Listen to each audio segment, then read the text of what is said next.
a todos, sejam muito bem-vindos a mais um ato da sétima parte.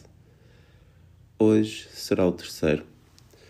Sei que já passou alguns dias, até possivelmente uma semana desde o último ato, mas eu estava à espera de vir uns dias, assim meio que mini férias, como quem diz, com o meu grupo de amigos, tirar aqui uns dias numa casa meio que de férias, acredito que seja de férias, e tentar aproveitar, estar assim um bocado isolado de tudo, assim à volta da natureza. Para mim, não sei quanto a vocês, mas eu gosto muito quando saio, estando numa zona urbana, sempre que venho para uma zona rural, é sempre bastante pacífico, obviamente, mas eu pessoalmente gosto imenso devido à tranquilidade. Sei que estou aqui há um dia, nem isso, mas é mesmo sempre bom ter essa sensação de está tudo relaxado, ninguém está... Aquele movimento constante e o barulho constante aqui, o barulho constante é dos passarinhos e da natureza, portanto está tudo bem.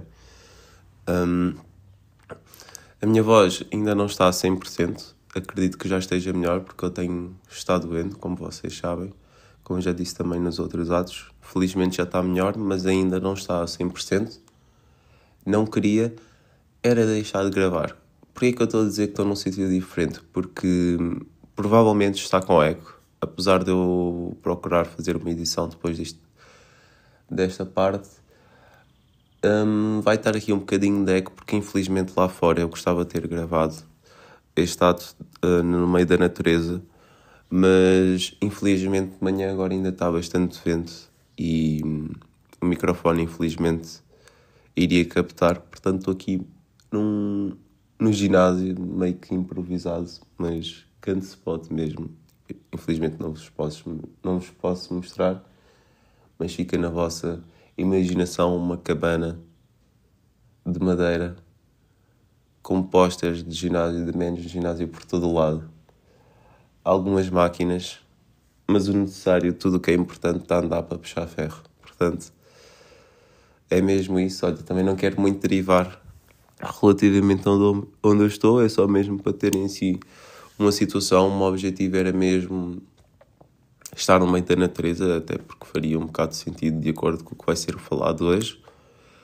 Mas começando por isso, como já devem ver no título deste ato, hoje iremos falar sobre as origens. Agora perguntam sobre as origens do quê? Obviamente sobre as origens do cinema, como tudo começou, se é que existe para muita gente duas datas diferentes. Porquê?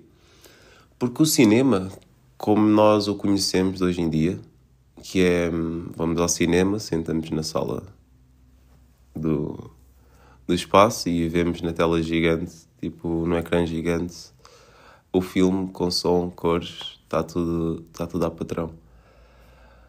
E isso é o que nós conhecemos como cinema, ou a experiência de ir ao cinema, na verdade. Agora, cinema é os filmes em si, é ter a narrativa, ter as personagens, ter um set design, costume design, tudo isso.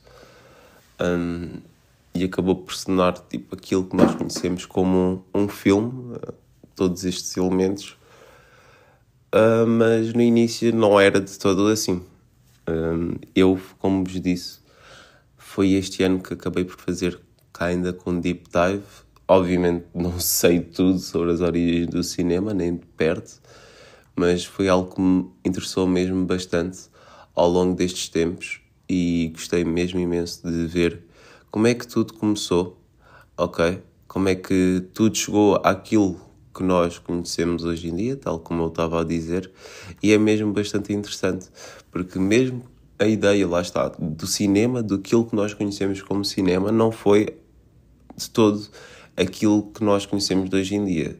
E obviamente faz sentido, porque em 1870 e 60, tipo, obviamente a ideia do mundo e a ideia das pessoas não é a mesma que hoje em dia, claro.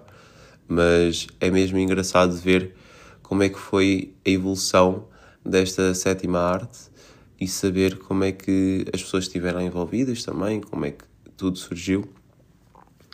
mas bastante interessante. Claro que temos que apontar que antes do cinema já existia o desejo de ver imagens em movimento, desde as cavernas, com as pinturas com sobreposição, até às lanternas mágicas, desde os brinquedos ópticos do século XIX, tipo do Zoetrope, certo? E o Praxinoscópio, que já vamos falar um bocadinho mais tarde, e até outros, obviamente, e mesmo fotografia em si, câmaras de fotografar já era uma situação nos anos 1870, por volta desta era, até que depois, passado alguns anos, já foram inventados outros dispositivos, já vou mencionar os nomes, mas isto para dizer que, lá está, numa fase inicial, não havia tudo aquilo que nós conhecemos. E como é que começou, assim dizendo, o cinema? Existem diversas, inúmeras até, curtas-metragens, que são as tal filmagens que eram feitas na altura. Obviamente estamos a falar de filmagens que não tinham nem 1 minuto de duração, porque obviamente as memórias não eram nada de especiais, mesmo os equipamentos também não eram nada de especiais, e não sei até que ponto é que tudo não se estragava, ou obviamente não se estragava porque senão não se conseguia ver, mas obviamente os equipamentos eram todos super frágeis e não durava muito tempo, acredito eu. Portanto, era bastante limitado no que toca mesmo a estabilização. Aquilo não é a estabilização que nós temos hoje em dia, portanto, essas filmagens eram todas, mesmo no que toca à qualidade. Obviamente, estamos a falar dos anos 1800 e tal. Mas toda a gente já deve ter visto, eu acredito que pelo menos a maioria, a tal curta-metragem que tem o homem a cavalgar, que é tipo um homem em cima de um cavalo e estão a andar a patrão. Quem já viu Nope, do Jordan Peele, sabe do que é que eu estou a falar, porque aparece no início do filme essa mesma curta. E desculpem estar aqui um bocado confuso, porque eu estava a querer lembrar-me aqui do nome dele, para ser mais fácil. Exato. É Sally Gardner at a Gallop, de 1878, do diretor Edward Muybridge, tipo My Bad Guys, tipo, este nome não era um dos nomes que eu pensava falar. Como já sabem, é sempre um bocado freestyle, apesar de ter aqui meio com guião. E isto foi desenvolvido, foi tipo um experimento social por parte de um fotógrafo americano, que é muito engraçado. Eles na altura utilizaram cerca de 24 fotografias. Eles fizeram uma sequência dessas mesmas câmaras para depois fazer a tal imagem em movimento que nós conhecemos de hoje em dia. E eu lembro-me de ver esta história e, tipo, obviamente não sei se é real, porque foi o que disseram, não é? Mas diz que este experimento aconteceu porque eles queriam fazer uma aposta para ver se em algum momento o cavalo tinha as 4 patas no ar enquanto andava. E, portanto, eles decidiram meter essas 24 câmaras em linha, de forma... Como é que se diz? Agora esqueci uma palavra. Mas pronto, em linha, vocês estão a perceber de seguida. E depois, assim que o cavalo veio, entretanto essas câmaras captavam todas, porque era tipo tripwire, tinha linhas, portanto apanhava a foto assim que passava o cavalo. E eles fizeram a tal... meteram as imagens em sequência e tiveram aquilo que nós vimos. É cerca de 2 segundos ou cerca de nem 20 segundos esta curta-metragem, mas é muito interessante como é que eles, a partir de uma aposta entre amigos, quase, não vou dizer que eram amigos, ou é só uma aposta assim casual, acabou por originar uma das primeiras filmagens de sempre. Muita gente considera-o de sempre, aliás, vou dizer que era o primeiro, tipo, muita gente considera-o de sempre, sim. Ok, my bad. Eu estava prestes a dizer, muita gente considera a primeira filmagem de sempre, porque foi literalmente... Ok, saiu em 1878, portanto, mas havia uma curta desde 1874. Mas lá está, são situações bem diferentes, porque mesmo antes disto eram mais animações, e esta de 1874, que é The Passage of Venus, que é bastante engraçado porque tem um astrónomo brasileiro envolvido, e é literalmente o primeiro filme, ou a primeira filmagem que está uploaded no Letterboxd, pelo menos. Portanto, eu não sei se existe algum outro filme que seja ainda mais antigo, pelo menos é aquilo que eu vos disse, tipo, aqui não aparece, mas lá está, a tal curta do cavalo é algo mais conciso, assim dizendo. O Passage of Venus é mesmo... Só vês, é mesmo, como é que se diz, um estudo que eles fizeram na altura sobre a passagem de Vênus à nossa volta. Que acontece, que até é engraçado. Essa curta é muito interessante porque esse fenómeno acontece cerca de... É muito esporadicamente, mas quando digo muito esporadicamente é tipo uma questão de 250 anos. Eu posso estar a emocionar, bué, mas não foge muito a isso. Eu sei que são muitas poucas as vezes. Se eu não estou em erro, a última vez foi tipo em 2015 e agora tipo, já nem sabe se algum de nós vai presenciar essa passagem de Vênus novamente. Mas, ok, sem derivar muito, existe esta diferença de release date entre esse Passage of Venus e o Sally Gardner at the Gallup, mas lá está, existe também a diferença que eu vos disse, que é no que toca a tanta qualidade e o objetivo com que foi feito. Não foi estudo, foi meio que uma brincadeira. Portanto, na verdade foram os dois um estudo. e a curta de 1874, tipo, literalmente cai no mesmo conceito desta. Mas pronto, a maioria das pessoas consideram, acredito que grande parte considera o Sally Gardner at the Gallup como a primeira curta ou o primeiro filme da história, percebem? Mas tal como eu vos disse, e agora vamos voltar aqui um bocado atrás no tempo, porque é muito importante mencionar este diretor, que é o Émile Reynaud, que era um inventor francês muito famoso e também teve muito impacto naquilo que nós conhecemos hoje como animação e também como cinema, porque para quem não sabe foi um diretor bastante famoso, ou pelo menos na minha opinião, bastante famoso ou bastante impactante, quero eu dizer.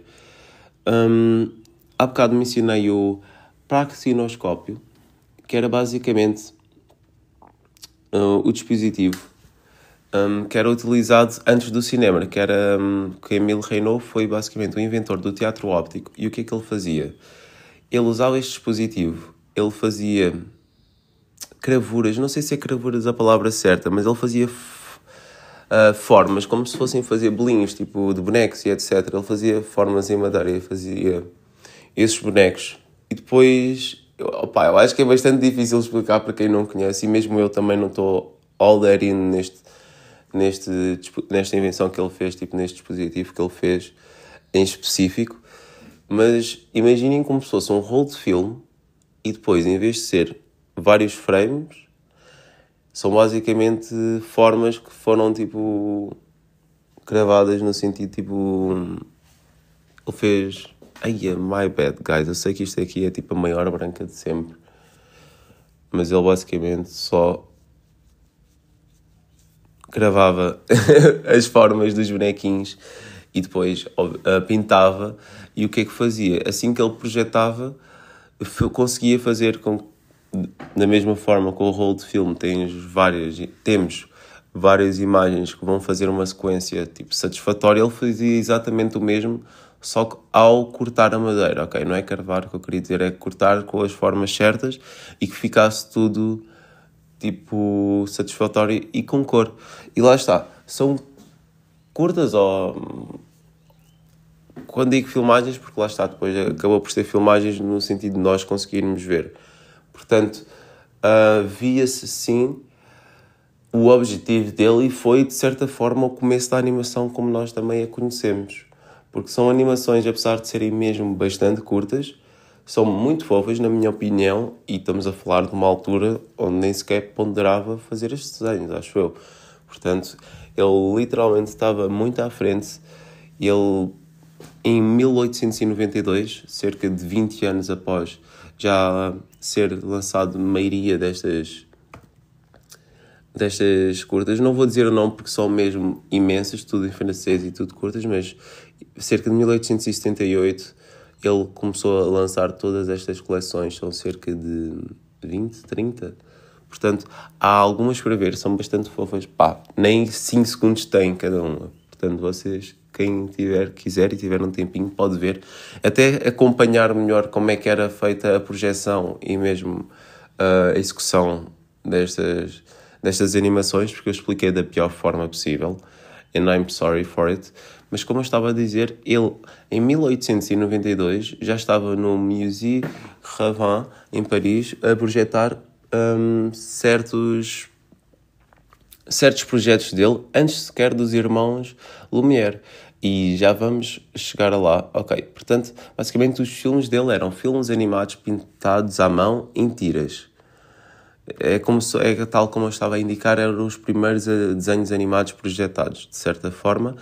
E para quem quiser ver um deles, eu vou recomendar o Pauvre Pierrot.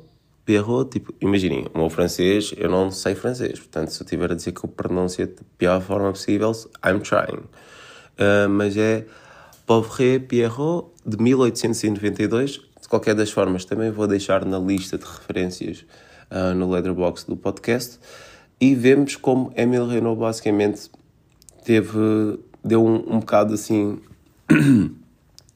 boost para o cinema andar em frente, pelo menos aquilo que nós conhecemos como animação, mais uma vez, aquilo que eu já informei. E depois, desta altura, é que entram os famosos. É importante mencionar, porque muitas vezes certos nomes são esquecidos e eu espero mais uma vez não estar a dizer o nome incorreto, mas antes de surgirem os irmãos Lumière, foram provavelmente das pessoas mais importantes para o cinema, que foram as pessoas que inventaram a motion camera, foram as pessoas que... Lá está, aqui também é um bocado sketchy, mas, portanto, foram pessoas que começaram a produzir em massa, por assim dizer, inúmeras filmagens, e eles faziam aquilo que eu já mencionei de actualities ou atualidades, que eram basicamente documentações da realidade e não filmes como nós conhecemos hoje em dia, com as narrativas que eu expliquei inicialmente. Era simplesmente um Instagram story at some point, para muitos. É tipo, estamos a gravar aqui uma árvore, estamos a gravar agora as pessoas a sair de trabalho, estamos a gravar agora pessoas a andar na rua, estamos agora a gravar um comboio, um cavalo, percebem? Era simplesmente gravar o banal do dia-a-dia, era gravar a rotina das pessoas e, de certa forma, eles procuravam, ao fazer estas filmagens, também, de certa forma, promover as câmaras que eles produziam, promoviam também as suas empresas, que via-se as pessoas assim das fábricas de trabalhar. Portanto, esses gajos, de certa forma, tanto inventaram cinema como marketing, como muitas outras coisas. Tipo, os irmãos Lumière, que eram o Auguste e o Louis Lumière, foram mesmo muito importantes. Eu já vou mencionar algumas curtas, mas antes de aprofundar sobre o trabalho destes dois realizadores muito importantes para o cinema, é preciso referir outras pessoas que também foram devidamente importantes e que acabaram por cair um bocado no esquecimento, e que até assusta-me um bocado, tipo, o porquê deles terem sido esquecidos. Eu até estou para explorar mais profundamente a história destas pessoas, porque sempre que se vai falar em origens de cinema, os primeiros nomes provavelmente a surgir vão ser dos Lumière, nunca vão ser estes nomes que eu vou indicar agora, porque em 1800 deixem-me verificar, em 1896 já temos os irmãos Lumière a fazer as suas primeiras curtas, portanto foi em 1895, por assim dizer, de certa forma, ao cinema, ou após o 1878 e até 1895 tivemos aqui um bocado aleatório, assim dizendo, era as tais animações, tudo bastante experimental, porque não havia bem uma guideline para o que é um filme, certo? Até que apareceram os Lumière e fizeram disto uma norma nesta indústria, que na altura não era bem indústria, mas I guess, I don't really know. Mas antes dos irmãos Lumière, houveram também muitas contribuições para a Motion Picture Camera. E também é muito importante referir, porque pessoas como o Louis Le Prince, que era também um inventor francês, que inventou... Eu agora esqueci-me, porque lá está, estes dispositivos que eles usavam na altura eram bastante confusos, são aqueles nomes mesmo específicos. Mas, ok, portanto, Louis Le Prince, Lumière, e já estou eu, agora, eu faço sempre confusão destes dois nomes, porque eles são os dois Louis, são os dois franceses, só faltavam ser os dois Lumière, mas não. Louis Le Prince, basicamente, como eu vos disse, é um inventor francês, e ele foi uma das primeiras pessoas a gravar com uma destas câmaras. Basicamente, ele não tinha exatamente o mesmo dispositivo que tinham os irmãos Lumière e mesmo outros realizadores que acabaram por surgir na mesma altura, mas foi das primeiras pessoas que foi capaz de preservar depois mesmo a fita, o rolo de câmara após fazer as filmagens, porque o que acontecia era tão fácil tudo queimar-se e tudo tipo estragar-se, como eu disse, era tudo bastante frágil, tipo aquilo, qualquer mau contacto queimava o rolo, queimava tudo. Portanto, a certo ponto era bastante perigoso. E ele fez algumas contribuições, apesar de só surgirem bastante mais tarde, acho que só foram lançadas mais tarde, exatamente. Mas o mais famoso é o Round Hay Garden Scene. Mas é muito triste e até bastante curioso aqui a história desta pessoa, porque ele tinha comunicado com diversas pessoas. Lá está, estou aqui a dar as histórias que eu vi, até que ponto isto aconteceu, até que ponto isto é real. Mas ele já tinha feito algumas gravações, no sentido, tipo, eu sei qual é que é o objetivo deste dispositivo que eu tenho, ou, aliás, eu estou aqui a procurar experimentar e eu tenho isto, e ele estava prestes a embarcar numa viagem para poder mostrar estes trabalhos, e guess what? Ele desapareceu durante essa viagem, tipo de comboio. Nunca mais ouviu falar dele.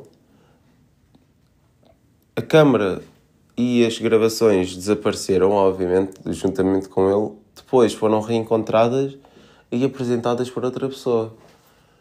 Portanto, é uma situação bastante sketchy. Tipo, nós estamos a ver aqui a primeira teoria da conspiração da história. Estou a brincar, não é?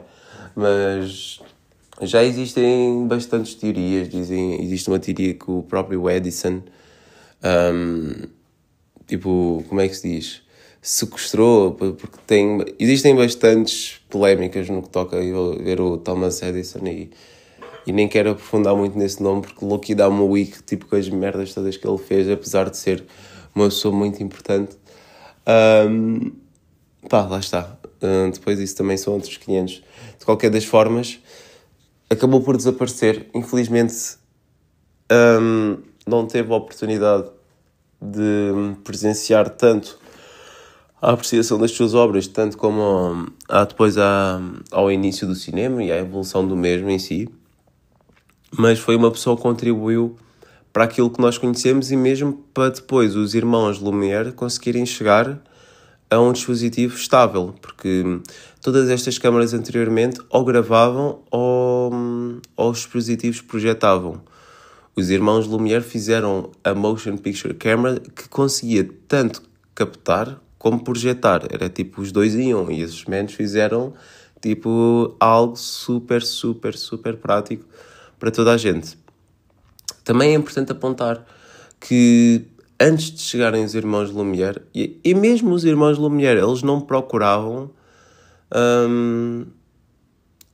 provavelmente desculpem se já estou a fazer confusão se eram os irmãos Lumière que já queriam ou não, mas antes disso, Estes filmes não eram vistos, como eu disse, que era numa salinha de cinema, toda a gente senta-se e olha para o ecrã gigante. Antes disso havia mesmo, mais uma vez, estes dispositivos, cada pessoa fazia fila para ver individualmente. Tinha que subir um degrauzinho, olhavas entre uma fissura de madeira e depois o filme estava a acontecer. Vocês sabem o que é que eu estou a falar, provavelmente. Se não sabem, têm uma ideia. E fazia-se filas gigantes só para ver os filmes. Eles pensaram, vamos só surgir com um spot onde é possível projetar o filme de forma livre e que várias pessoas consigam ver ao mesmo tempo. Aliás, foi esse o objetivo dos irmãos Lumière. Eu estava a fazer confusão, mas acredito que eles tenham olhado para o cinema com esse intuito. Mas também existe essa grande diferença. Os filmes dele não tinham uma narrativa no sentido de, ok, vai haver uma progressão de história, uma storyline. Não, era simplesmente, estas pessoas fazem isto, estás a ver o pouco que existe delas. Se não for, é tudo real. A maior parte dos casos, acho que havia muitos poucos que era fictício. Quando digo fictício, no sentido de haver um acting em si. O resto era tudo bastante natural, orgânico. E é assim que surge, de certa forma, ao cinema. Mas também, como eu disse, com a contribuição de muitas pessoas, não foi só os irmãos Lumière que conseguiram criar um cinema, não foi só o Émile Renault que fez a sua contribuição para o cinema. Muitas pessoas estiveram envolvidas e, falando de muitas pessoas também, para não perder muito tempo no que toca, estas pessoas contribuíram para o início do cinema. É importante referir os dois irmãos também da Alemanha, que são os irmãos de Skladanowsky, que também contribuíram para o cinema, porque eles foram as primeiras pessoas a fazer uma exibição de filmes. Tal como eu vos disse, falei inicialmente dos irmãos Lumière, que eles é que criaram um filme para mostrar uma audiência, mas ligeiramente antes da primeira exibição dos Lumière, os Skladanowsky já tinham feito uma, apesar de não ser tão eficaz como a dos Lumière, já tinham esse objetivo e já o tinham feito anteriormente. E depois eles também têm alguns trabalhos em conjunto e mesmo individualmente. Mas muito interessante, lá está, é aquilo que eu disse no primeiro episódio, nunca é possível fazer algo sozinho. Tu vais precisar da ajuda de alguém, ou alguém vai ter que estar envolvido para chegar a algo bastante consolidado. E, portanto, estes foram, de certa forma, os pioneiros, os inventores do que nós conhecemos como cinema, ou a sétima arte, o início desta sétima arte. E é muito importante ver, lá está, porque muita gente, e aquilo que eu disse no último episódio, não consegue ver estas curtas antigas como, em primeiro lugar, não era possível serem maiores, porque não havia essa capacidade, era tudo bastante limitado no que toca mesmo em localizações. Não podes estar com uma câmera em sítios mais quentes, porque senão já vai afetar como é que a gravação vai ficar, percebem? Haviam bastantes fatores externos e é interessante como diversos diretores procuravam contornar isso, e faz parte, o ser humano vai sempre procurar contornar as situações para fazer aquilo que quer, e é dessa forma que também surgem coisas novas, certo? E portanto nós temos aqui meio que o início, o foco aqui dos pioneiros, as diferenças entre uma projeção individual e coletiva, as diferentes brinquedos ópticos e a invenção do movimento.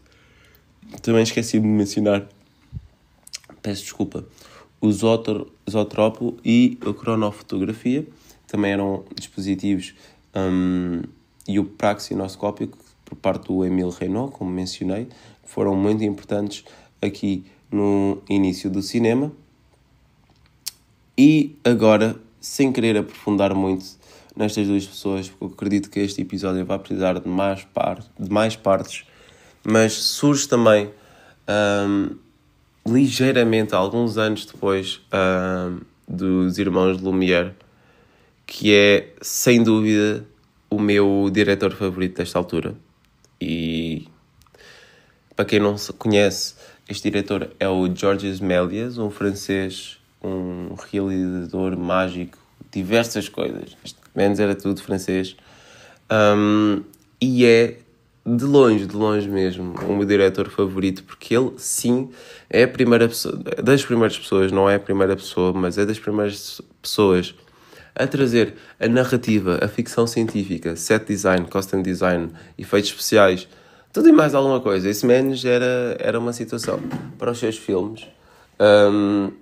Isso, simplesmente, acredito que a maioria das pessoas já tenha visto a certo ponto nessa altura, tipo A Trip to the Moon, ou Uma Viagem à Lua, aquele super antigo, tipo, é desse menos, é o próprio.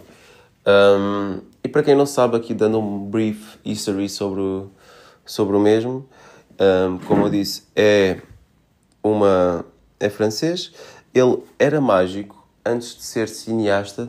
E porquê é que ele ficou fascinado com o cinema? Porque ele, lá está, fazia os seus truques de magia, os seus espetáculos, tudo o resto. Até que ele ficou bastante interessado nesta ideia que os Lumière tinham surgido na altura sobre uma câmara que era capaz de capturar imagens e depois projetá-las. E ele, desde o início, ele foi das pessoas que, tipo, estava going crazy about it. Tipo, eu preciso desse dispositivo, eu preciso dessa câmera. Ele foi, tipo, das primeiras pessoas que quis, tipo, ter acesso o mais rápido possível, porque ele sabia que podia fazer qualquer coisa. E o que é que ele pensou?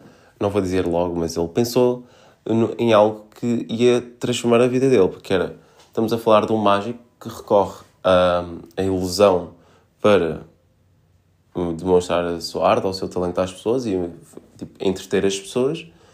E com o cinema surge a oportunidade de fazer edição, obviamente, e com isto a oportunidade também de fazer uma ilusão totalmente nova para o espectador.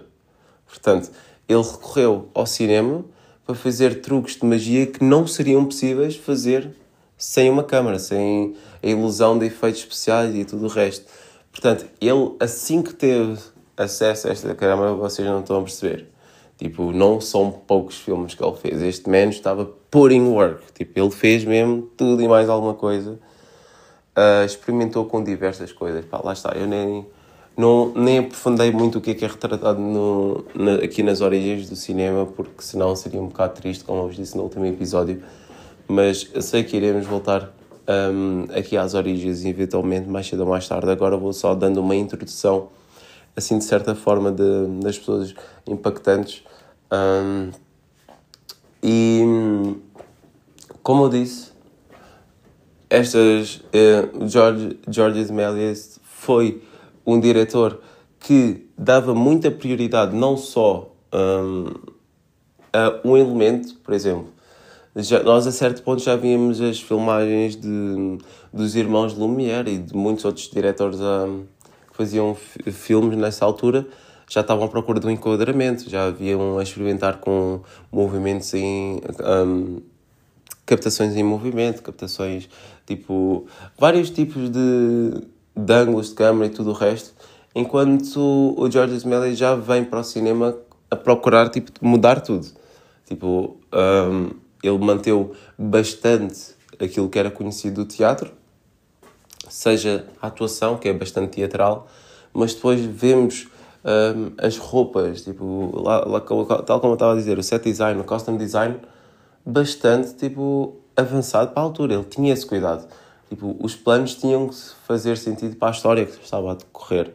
Tipo, tanto a narrativa que estava a acontecer fazia sentido. A Trip to the Moon é, literalmente, uma curta de 15 minutos que só a duração e o tamanho das filmagens desse filme eram possivelmente todas as que os irmãos Lumière e vários diretores tinham feito até essa data juntos. Tipo, ele era mesmo, como é que se diz? Tipo, ambicioso no que toca aos projetos dele.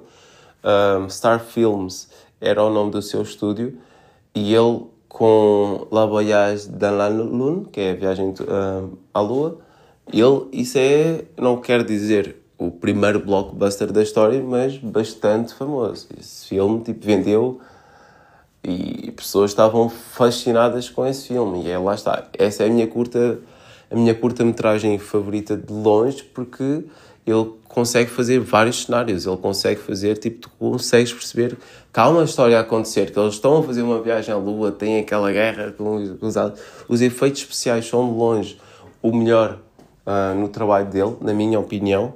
E têm que prestar atenção com o quanto a edição é importante, e aquilo que eu mencionei no último episódio, se é que foi ligeiramente. Mulheres tinham, nesta altura, especialmente, uma grande mão no que toca aquilo que era apresentado. Toca a organização, toca a edição, seja cortar o rolo de câmara, seja a fazer muitos outros aspectos no que toca à edição. Tipo, a edição era com elas, e uma grande parte dos filmes do Méliès é literalmente a edição e os After Effects, se é que tudo o resto também é bom, mas é aquilo que eu estou a dizer. Muito importante a edição, mais uma vez, e é aqui que passamos para, possivelmente, uma das diretoras mais importantes no que toca ao cinema. Eu mencionei no último episódio, quero fazer a correção porque eu fui um merdas, por não... Desculpem a palavra, acho que foi a primeira vez que disse mais nada. Oh, meu Deus. Pânico total. Mas disse ligeiramente mal o nome dela e até senti-me um bocado mal, porque é tipo, eu estou aqui mansplaining about everything e tipo, não deram devido valor, e depois eu próprio não me lembrei do nome da pessoa em questão. Tipo, bro, estás só a ser um total hipócrita. Mas pronto. Either way, muito importante, Alice Guy Blaché. Desta vez o nome está certo. Também mais uma pessoa francesa. Tipo, obviamente o cinema, de certa forma, começa na França, porque lá está, é um país com acesso a tudo o que é recursos, portanto é um bocado natural, tanto na França como nos Estados Unidos, ter o primeiro boost ou impulso desta sétima arte. Felizmente chega ao resto do mundo, tipo, após algum tempinho, mas... Portanto, temos franceses e americanos a dominar pesado esta indústria, até aos dias de hoje, acredito, mas lá está. De qualquer das formas, Alice Guy Blaché, francesa, não, tipo, foi literalmente a pessoa que inventou os filmes narrativos. A curta-metragem que eu mencionei no último episódio, se é que com um nome mais... que eu nem disse o nome bem, por isso é que eu me estou a sentir um bocado mal, mas foi pioneira tanto de cinema... Mas onde é que estão as minhas listas? Que isto, por algum motivo, no computador não guardou as minhas listas, que eu queria dizer-vos o nome sem qualquer falha, porque já no último episódio foi a situação de não dizer como deve ser o nome, e eu não queria cometer esse erro novamente. Aqui a questão é que agora, claro que não vai aparecer, não é? Claro que agora não vou conseguir encontrar qual é que é o nome da curta-metragem. Dê-me só um segundo, porque isto aqui, infelizmente, eu não percebi. Ok, eu não percebi porque que isto aconteceu, mas eu vou deixar de qualquer das formas. É que isto foi aqui um problema técnico. Portanto, eu vou deixar depois nas notas, na lista do Letterboxd, tanto esta curta-metragem como todas as outras. Mas nesta primeira curta, vemos a intenção de contar uma história. Não é simplesmente vais ver esta atualidade e perceber, ok, hoje passou ali um comboio. Ok, estas pessoas saíram do trabalho. Não, é algo mais profundo, mesmo que seja em algo tão pequeno, foi capaz de contar uma história. E a partir do momento que tanto Alice Guy Blaché, outros tipos de diretores, começam a fazer histórias narrativas, é dada uma prioridade neste formato. Porque pessoas começam a ter mais interesse a explorar aquilo que nós conhecemos, de certa forma. Daí Méliès ter tanto sucesso, porque além de ser ficção científica, era tudo bastante fantasia. E pessoas queriam isso, entretenimento, claro.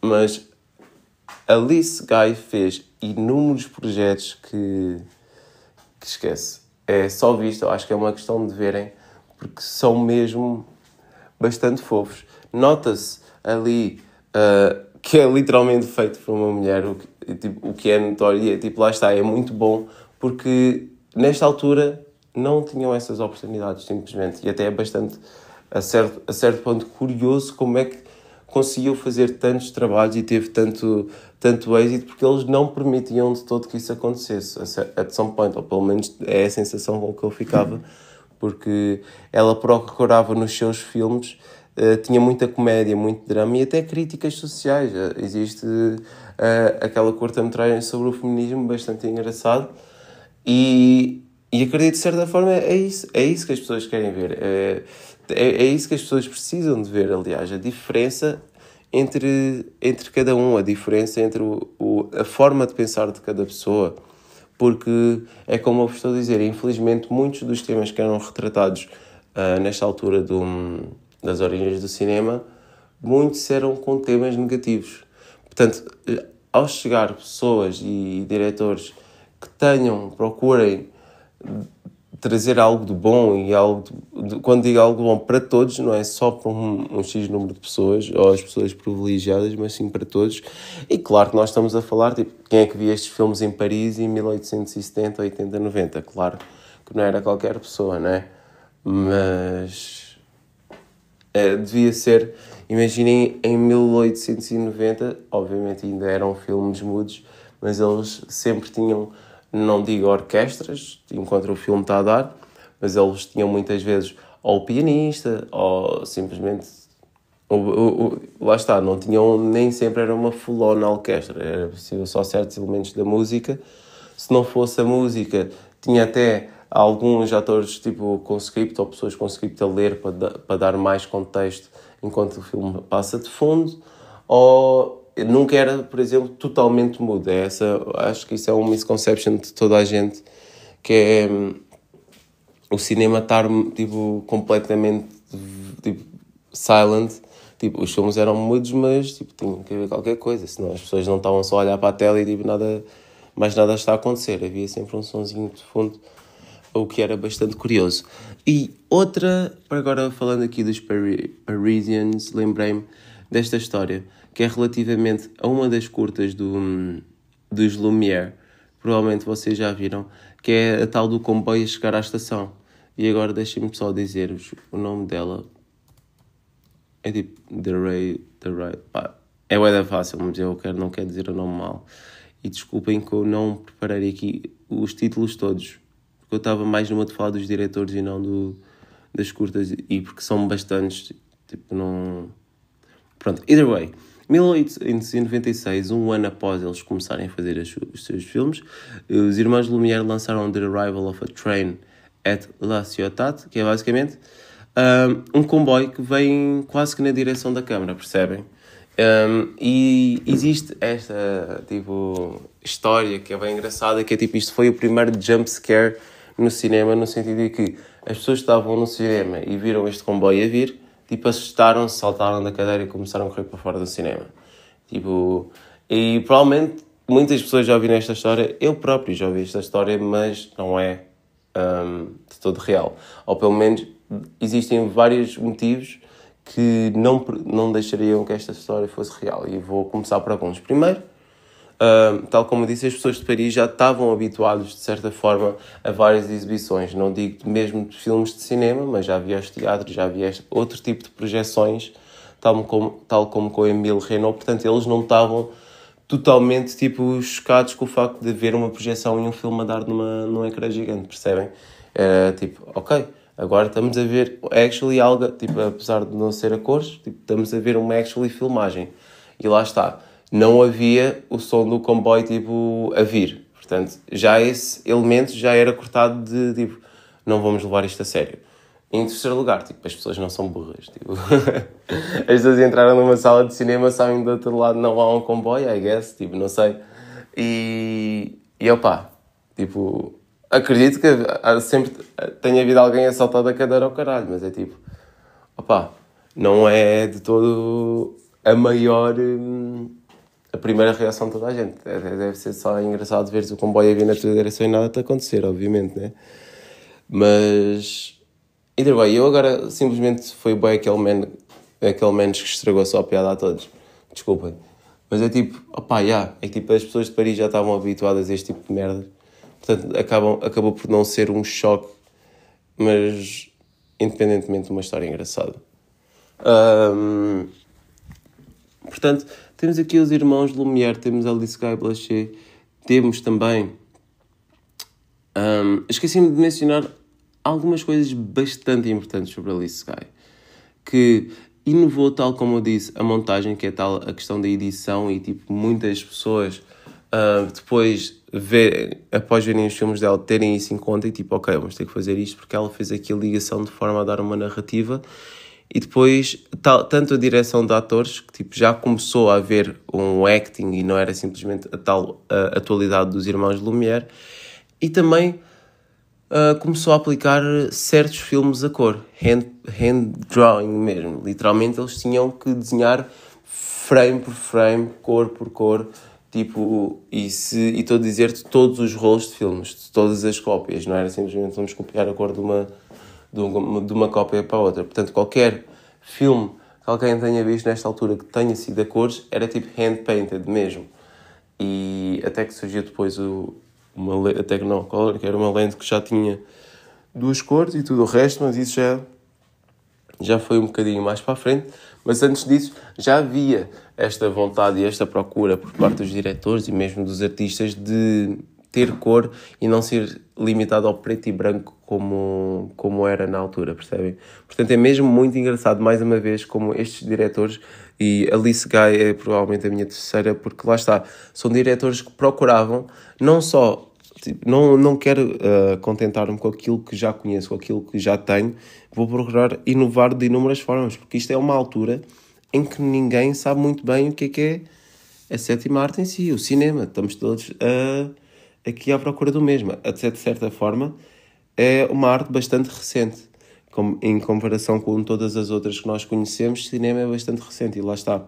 Esta foi uma altura em que tiveram todos, e todas também, que inovar, ser bastante criativos, e eu adoro isso. É tipo, vemos diretores como os Lumière a fazer actualité, cenas de documentários de realidade, e depois vemos o Méliès e a Alice Guy a fazer coisas completamente distintas, tipo, no outro extremo da arte. E é também curioso o facto de serem todos de França, mais uma vez, como mencionei, mas é exatamente isso. Tipo, sobre Alice Guy é exatamente isto, que é, num mundo de inventores homens, a Alice Guy provou que contar histórias com a câmara não tinha género. E eu não quero imaginar sequer o quão difícil foi ela, tipo, stood her point, tipo, porque ela, tipo, esquece, tipo, não deve ter sido mesmo nada fácil, porque lá está, além de ser uma mulher a fazer filmes e não ficar limitado ao trabalho de uma edição, montagem como era anteriormente, até serem substituídas, como eu mencionei, tipo, ela ao mesmo tempo fazia críticas sociais, tipo, she was that courage, tipo, esquece, que mulher é. E depois muitas outras surgiram ao longo do tempo, felizmente, e espero que surjam cada vez mais. E até vi uma quote de Ryan Coogler a dizer este mês que precisamos de mais mulheres cineastas e filmmakers, e esperemos que aconteça, porque eu concordo com o que ele disse, que é uma questão, tipo, em diversos aspectos são bem melhores do que nós, no que toca mesmo a sentir as coisas, tipo, e acho que isso é muito importante, pelo menos, eu digo isto porque para mim o cinema é bastante isso, é aquilo que tu sentes após veres o filme, e acho que no que toca a isso e tipo, fazer-te sentir as coisas, tipo, esquece, acho que isso é unmatched. Mas acabo por dar tipo aqui uma brief introduction às origens do cinema, um bocado all over the place again, mas acredito que não tenha faltado nada. Se também tiver havido algum erro ao decorrer das informações que eu dei, eu acredito que não tenha acontecido, mas temos aqui muitas pessoas que foram importantes para aquilo que nós conhecemos hoje, como o cinema, mais uma vez.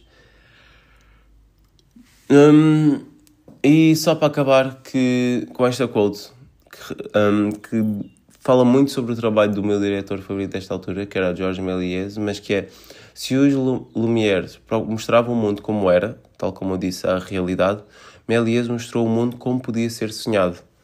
E é mesmo literalmente isto. Parece que vocês veem os filmes dele e estão a ver um sonho. Tipo, é simplesmente genial como é que filmes podem introduzir ou deixar imersivos em mundos totalmente diferentes, e é simplesmente fascinante a cabeça de ser humano, às vezes, no sentido de onde é que podemos chegar, o que é que podemos fazer. E aqui estamos nós, neste momento. Eu quero pedir desculpa mais uma vez por ser meio aleatório, porque eu estava a aguardar para guardar este episódio aqui onde nós estamos neste momento, eu e os meus amigos. Tenho que aproveitar também que está toda a gente a dormir, porque assim, toda a gente não, mas a maioria das pessoas estão a dormir, assim aproveito, já gravo, e quando acordarem já está tratado, no sentido de, tipo, está tudo bem. Agora, eu espero que tenham gostado deste episódio, deste ato sobre as origens do cinema. Se tiverem alguma dúvida, algo a dizer sobre as informações deste ato, qualquer sugestão para o próximo ato também, podem sempre deixar nas sugestões, tanto no Discord ou em qualquer plataforma, seja Instagram, nos comentários do Spotify. Estejam à vontade, porque é isso que eu quero que aconteça. Tal como eu disse, vão haver mais partes, porque eu tenho a tendência a esquecer-me de inúmeros fun facts e mesmo coisas que eu queria dizer, e posso ter um guião, e vou-vos dizer, eu tive um guião durante este episódio, mas eu quero, lá está, eu sei que pode ser bastante confuso a questão de estar all over the place, mas I think at some point you kind of get used to it. E eu também, outra coisa que eu queria deixar de fazer, e até no último episódio aconteceu bastante, é pedir desculpa por derivar. Tipo, não, este espaço é exatamente para isso. Eu vou começar a falar de uma coisa, e se eu começar a falar de bananas e acabar em mangas, tipo, tudo bem. Tipo, vai acontecer. Tipo, eu acredito que vai ter o seu fundamento de razão, e espero que consigam acompanhar também esse thought process. Mas também, isto depende, imaginem. Isto é a minha opinião e de algumas pessoas que eu tenho visto a darem. Agora, se de forma geral, se fizer confusão, o episódio ser assim um bocado roller coaster, tipo, let me know, percebem? Mas eu quero muito que, lá está, não perca a essência de parecer uma conversa, apesar de ser um monólogo e eu só se aparecer altoente aqui a falar durante 50 minutos seguidos. Mas tipo, eu simplesmente quero que seja, é tal questão, quero que seja natural, orgânico, e não quero que tenha aquela sensação que tipo, foi forçado, ou que estou tipo aqui, tipo, sei lá, I just wanna be myself, you know? É aquilo acima de tudo. Tipo, e é esse o objetivo, e assim vai continuar a ser. Agradecer mais uma vez por todo o apoio que as pessoas têm dado, tipo, seja a partilhar, seja a comentar, seja a falar no Discord, por exemplo, sobre filmes e tudo o resto. É mesmo muito importante para mim e agradeço, sou muito grato por isso. E lá está, este projeto só vai crescer cada vez mais. No TikTok já temos tido bastantes recomendações de filmes para quem quer seguir a página no TikTok. Vai ter lá, não digo diários, porque vai haver alguns dias sem, mas a maior parte dos dias recomendações de diversas alturas.